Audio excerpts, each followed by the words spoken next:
When I wake up at night, I gotta know the time. Can I sleep some more? Out of bed I climb. Check throughout my work day, counting down to lunch. Looking at my wrist all day, checking the time a bunch. It's not just about the time, it's part of my identity. The character of the design, exhibiting my complexity. The colors, my mood. Rushed out the house without it, I'm screwed. Without my watch, feel nude. It's part of my life, it's who I am. I'm a big time watch lover, a huge ass fan. I know my phone has a clock, but I don't care. My phone lacks the flair. My watch shows my personality, my individuality. My interest in love, I keep buying more to satisfy my urges. I can't stop collecting, overspending splurges. Emptying the bank, now I got too many payments on several services. Quartz or auto, and yeah, you need to win the lotto to buy some complications. You spend a little, you spend a lot chasing your grails and buying what's hot. Hey guys, welcome back into the Spotlight Watch Review. Thank you so much for joining me as always. My name is Jim, and today I'd like to share with you a new watch by RGMT called the Pershing Automatic. This is the case that it will ship in. We'll go ahead and unzip that and get that open. Nothing particularly crazy going on here as far as the packaging. It's very simple, very basic, but pretty darn useful because you can use this later on for a nice travel case. If you're going on vacation, going on a business trip, whatever, and you want to carry a second watch with you, you're going to have the one that's on your wrist and then one securely encased in here inside of your luggage, and you're good to go. So let's get this out of there.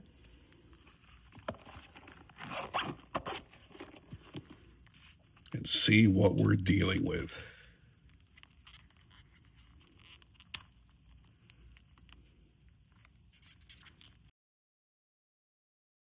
Let's not beat around the bush. This watch is massive. Not I missed a leg day big. We're talking bench press a battalion big. The RGMT Pershing Automatic doesn't whisper style. It growls it through thick cigar smoke while pouring you a bourbon and smacking your ass with a Sunday paper. Before we dive into this horological hunk of metal, let's pay some respects to its inspiration. I'm going to lay this down right over here. Try to eliminate some of the glare. The M26 Pershing Tank, named after General John J. Blackjack Pershing, who sounds like a man that could punch a train off the damn tracks. The M26 Pershing was America's answer to Germany's big cats in World War II. A heavy tank that rolled out in 1945 and said, I am your new nightmare. Armed with a 90-millimeter cannon and clad in armor that made even Panzer crews sweat bullets, the Pershing was designed for late war shock and awe. It was a blend of brute force and battlefield finesse, a philosophy that seems like RGMT seems to have captured perfectly in this watch. Because it is big, it is going to get lots of attention, lots of shock and awe. It does have some brute force look to it, and yet the way that it wears, it does have a bit of finesse. And I want to show you that right now. It's the way that they've shaped the underside of the case and the screwed-in case back. They've actually made this, as large as it is, very comfortable. And I keep mentioning how large it is. I think it's probably important that I bring it up right now. It is 50 millimeters. That is a big, big watch. And I don't judge anyone that says, I can't wear a 50 millimeter watch. It's big. It's big for even me. It's going to be really big for people that complain about 44 millimeter watches. And I see that all the time. They keep begging these companies, all these micro brands, to make 38 and 40 millimeter watches because they don't like 50 and 52 and all these crazy sizes. That's fine. I get that. But don't stop them from making 42s and 44s because that's a normal men's size. This, I will grant you, is not a normal men's size. This is oversized for almost everybody on the planet. Strapping this on feels like slipping into a steel armor. It's not subtle, and it's definitely not office friendly, and it's definitely not for the boys who still ask permission to grow a beard. All right, you ready for this? Oh, that's right. The Pershing is for men and very bold women who like their watches like they like their whiskey. Strong, uncompromising, and preferably aged in a hanger. Look at that. Now, as I mentioned before, even though I have big wrists, this still is going to look big on me. But notice this, it's not hanging over the sides of my wrist. It's still short enough lug to lug that it's comfortable to wear. The strap drops almost straight down. It's a very nice, thick, really nice leather strap. They did a nice job on this all the way around. And even though you have essentially two crowns here, none of them get in the way. None of them are bothersome at all. It's kind of nice. Look at that presence. It's got presence that says, I'm going to order the 48-ounce porterhouse, and no, I ain't splitting it. The automatic movement sweeps along reliably and has been keeping about plus 5 seconds per day accuracy so far over the last month that I've had it. Now, if you're looking for a delicate dress watch for a garden wedding, go elsewhere. This ain't it. But if you want a watch that looks like it was forged in a factory during wartime, commands respect like a cigar-smoking sergeant, could conceivably deflect small arms fire, untested, not recommended, then the Pershing Automatic is your man, or more specifically, your metallic wrist-mounted testosterone-laden co-pilot. Strap it on, drink something brown, and remember, time waits for no man. But this watch sure as hell makes it pause for a second glance. Yeah, it's big and it's got a lot of attitude, and that's what I like about it. Now, getting into the full specs, let's take a look at that over here. Again, the case diameter is 50 millimeters. Now, we're not really going diameter because this is not a round case. It's a square case, so 50 millimeters across. The thickness, 14 millimeters. And that's going to play into this too. This is substantial. It's not crazy overdone. I've seen watches in this 50 millimeter size that were 17, 18 millimeters thick, even up to 20 millimeters thick.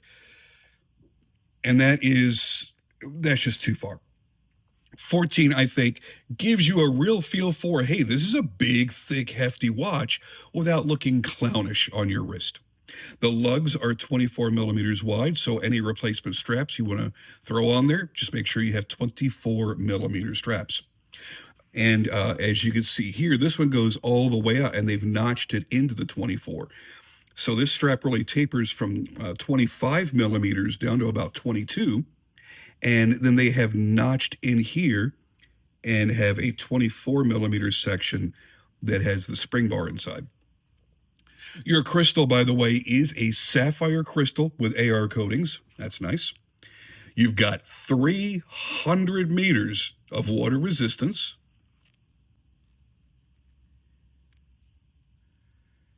And a nice exhibition case back that allows you to see into your automatic movement. Some people still really, really enjoy that. Now, you've got a lot of different colors to choose from. This is more of a military look here, but there are a lot of standard colors. My favorite was the all black. It's just simply everything is 100% black. And I believe the indices and hands may have been a dark gray. It looked really, really sharp.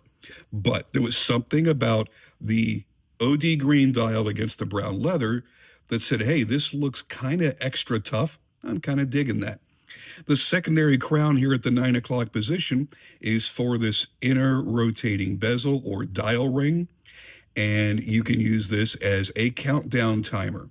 So as you see here, this would be 20 minutes until the end of the timing period, and there it's marked 20. So you're like, okay, I want to have 25 minutes for this event that I'm timing. It's going to take 25 minutes to cook the garlic bread. Oh, yeah. Man, now you want garlic bread, don't you? So you set it for 25, and that's exactly where it's going to be.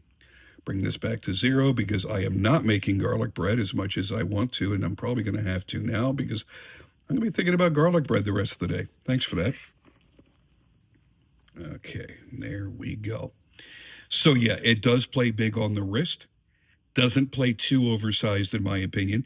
And I have been wearing this over the past 2 weeks, and it has been surprisingly comfortable. And I think that really has to do a lot with the taper of this strap by getting down just a little bit narrower toward the buckle, making it easier to bend your wrist. And like I said, neither of the crowns get in my way. I think it's fantastic. Now, I wear my personal watches on my right hand wrist. So this would be the crown that I would be worried about. And it's no worries whatsoever. Let me put it back on for you. I think the only thing that I would do on this watch, and I can't do it on every watch, but I could do it on this because it is such a large case. I think on this one, I kind of want to put a deployant clasp on it, so it doesn't take quite as long to buckle the strap onto my wrist. When the case is this big, then that means it's spread a little bit more further apart, easier to get over your hand. I have very large hands, very wide at the knuckles, so there's sometimes I have to squeeze a watch over my hand to get it onto my wrist, so I can't always use a deploying clasp, but a deployant would be a little bit easier to use than this buckle. I do like the buckle along with this strap because this is very Panerai. It's actually almost identical to the shape of a Panerai buckle. And I think I still have 4 or 5 Panerai straps left that I might try on this. I don't know if the way this is notched here, if that's going to be a problem or not, but I do like a challenge. There she sits. There's that 14 millimeters in height. Like I said, it's not crazy on this watch. It's just about right. Now, it does have some weight to it, so keep that in mind too. If you like a hefty watch, this will be great. If you only like a lightweight watch, this might be a bit too much for you to carry off. Now, I think the only thing left to do is to take a look at the Lume, because there are certain watches we don't really care a lot about for the Lume, like I'm wearing my Cadola Patek right now. And a watch like this with kind of a vintage sports style like this, you're not really overly concerned with Lume because you know you're not going to get much. Something like this, you're going to want really good Lume. And you can see the size of those hands and the size of the dial markings that you'd be expecting the Lume to be pretty darn substantial. So let's grab a UV light, test it out, and see. You know, after having this watch for a little while now, I really only have one question that I can't answer for myself. How they're achieving 300 meters of water resistance, and neither of these crowns are screw-down crowns. They're simple push-pull crowns. And I don't see a whole bunch of gaskets set up along the crown tube extension to really make it super water resistant. So I am completely clueless on that. If you have any ideas, please put them down below and let me know. Maybe things have changed dramatically in the way case construction has gone in the past 20 years since I've made watches. So it's very likely that I'm just old and outdated.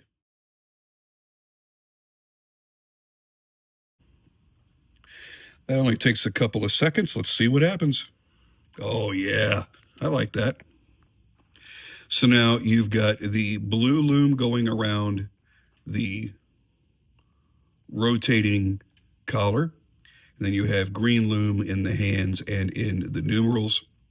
I do not believe that this is super luminova. It could be new light or it could be a Japanese type of luminescence like Nemoto. Not entirely certain. They don't list it on RGMT's website. That would be really helpful if they did. Now, one thing I've noticed, it will not last through the entire night. I have wanted to bed a couple of times, and waking up even halfway through the night at around 3 a.m., I still was not able to read the dial in time legibly.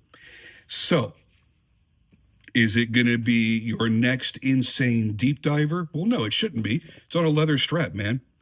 But even if you were to get a strap code bracelet or a bracelet from Island Watch or something like that, I don't think that you're really going to want to take this kind of watch diving anyway. But I would prefer, and so I guess this is the one knock against the watch. I don't really have anything to complain about except for I wish the Lume lasted a little bit longer. That's not an uncommon desire. There's a lot of watches that we all own that we wish the Lume had lasted longer. And there are some watches we have paid a lot of extra money for because it had crazy Lume. Think of your Omega Seamaster Bonds. Think of any of your Rolex divers with their incredible compound of superluminova that they're using. Certain watches that you're paying extra because you know you're going to get insane Lume that's going to be intensely bright and also long lasting. Here, you're going to get a nice bright initial hit, and it's going to fade away a little bit faster than your more premium Lumes. That's it. Everything else about this watch, in my opinion, screams quality. The very thick yet still very pliable and very comfortable leather strap. It's done very well. It's bonded very nicely stitched. Like I said, fantastic buckle on there. The case finishing is beautiful, a nice brush finish down the bezel. The 4 screws on there, you'll notice, are wonderfully aligned. I wish everybody would put in that kind of effort instead of having their screw heads all random and facing in different directions. The crowns are nicely done. They're very easy to manipulate. The jimping on there is done very, very well. And the hands are big, bold, and legible under pretty much any lighting condition and even at a glance. So overall, I think they did a very nice job. What you really can't see here, but I tried to capture in my photography, is that you have an asphalt textured main dial down there. So you've got a nice rich texture. Overall, damn nice watch. And I think for the prices that they're charging, it's a really good deal. And that's why I have become so enamored with micro brands over the past couple of years. You go back a few years, man, and I didn't really even look at micro brands all that much, or hardly at all. I was spending a lot of money on much more expensive watches when I really should have been paying more attention, because I got kind of burned out on some smaller brand. We didn't call them micro brands back then, but you had your big brands and your smaller brands. And the smaller brands, they were doing, maybe their base business was doing homage watches that looked like other designs. Then they would create their own designs, and they would be kind of wild and out there. And some of you know what I'm referring to. And I kind of got caught up in those, and also ultra premiums. And I didn't really pay attention to the micro brands. And now micro brands are dominating the landscape. Micro brands just simply means they're not producing in as huge numbers as somebody like, let's say, a Seiko. And also they're selling direct to the consumer, almost always just from their own website, or maybe they have an Amazon store or something like that. But they're selling direct to the consumer and creating a better value. Some play the inflated MSRP pricing game, and some don't. And some are legitimate. Some are out there selling a watch for $1,100. Then they'll do a twice-a-year sale and drop it to $500. So when you're going, that sale price looks a bit fishy. I think that's suspect. No, yeah, you wait a month when it goes back out at a sale, and you go, okay, wow, I should have bought it when it was at such a low price. I was an idiot. So that's the beauty of micro brands. The other beauty about micro brands is they tend to listen to the consumer. They listen to people like you and me, especially ones like me that sit down and vocalize everything. I can guarantee you right now that the next iteration of this watch is going to have significantly better Lume. You know why? Because I sat here and harped on it for a minute or two. And I'm not really knocking the watch. It's just not everything can be perfect. So if you're going to find something to pick at, that would be my one thing to pick at on this watch. But I can tell you right now, they're going to take that back and they're going to sit down and go, if people are expecting better Lume, it's not going to cost us that much to do a second or third pass. And this may be 3 passes. Maybe they got to go 6 passes. One day I will sit down and make a video and explain to you how luminescence is done and what all that means. But if they double their passes, it may raise their cost by $5, which means to you, the end user, it may raise your cost $10. I think I'd rather pay 10 extra dollars to get a Lume that's going to last throughout the entire night. I think that would be an okay trade-off. But that's just me. I place a lot of value on Lume on certain styles of watches. So anyway, I'm going to end that tirade because it sounds like I'm really beating a dead horse about Lume, and I'm not. I'm just trying to be as clear and definitive as I can be. So anyway, that is my long-winded thoughts on the Pershing Automatic from RGMT Watches, a brand that I have come to love recently. And I'm probably going to experiment with a couple more RGMTs this year. I'm not sure. There's a couple that have caught my eye. The one I really wanted, which was the model name Ohio in black, sold out before I could get it. So I'm unable to share that one with you, unfortunately. I would have loved to.